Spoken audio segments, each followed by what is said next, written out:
Conflit au Sahara, l'Algérie, principale partie prenante pour l'administration Biden.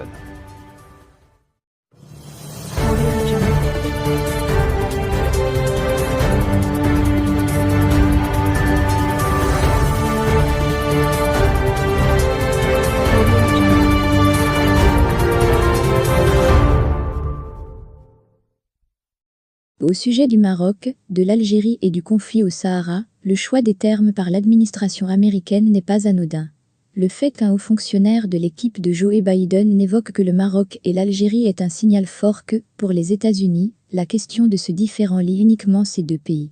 Un briefing de la presse américaine au sujet de la situation en fin d'année 2021, dans la région du Moyen-Orient, tenu par un haut fonctionnaire de l'administration Biden, et publié par la Maison-Blanche, le 17 décembre 2021, a surpris de par les propos choisis par ce dernier, pour parler de la question du Sahara marocain.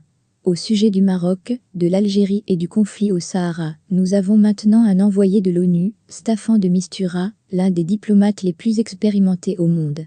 Nous avons travaillé en étroite collaboration avec les partis et avec les Marocains pour garantir que Staffan soit nommé à ce poste.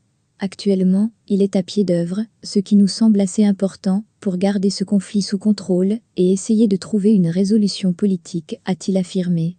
Au sujet du Maroc, de l'Algérie et du conflit au Sahara, le choix des termes par l'administration américaine n'est pas anodin. Le fait qu'un haut fonctionnaire de l'équipe de Joe Biden n'évoque que le Maroc et l'Algérie est très significatif. Pourquoi n'a-t-il pas cité le Polisario ou la Mauritanie ?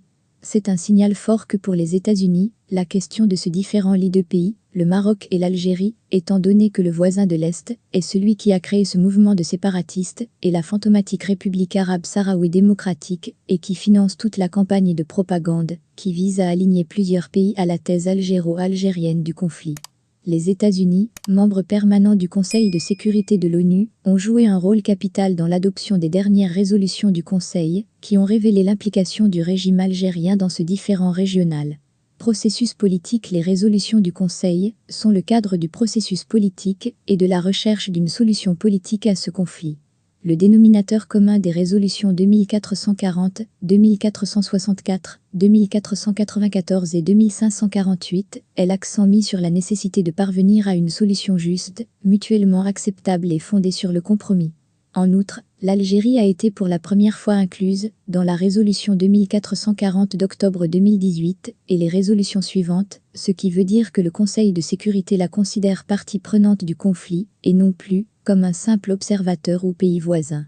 Le briefing de l'administration Biden, par rapport à la question du Sahara, confirme l'appui des États-Unis à l'initiative crédible et réaliste marocaine d'autonomie, comme voie unique à la recherche d'une solution politique.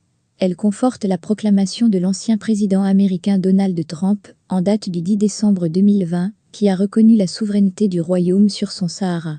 Mais elle cadre surtout la mission du nouvel envoyé spécial Staffan de Mistura dans ce sens, où elle lui signifie que les efforts doivent se focaliser sur les deux pays concernés par le conflit, le Maroc et l'Algérie. Une mission difficile mais pas impossible.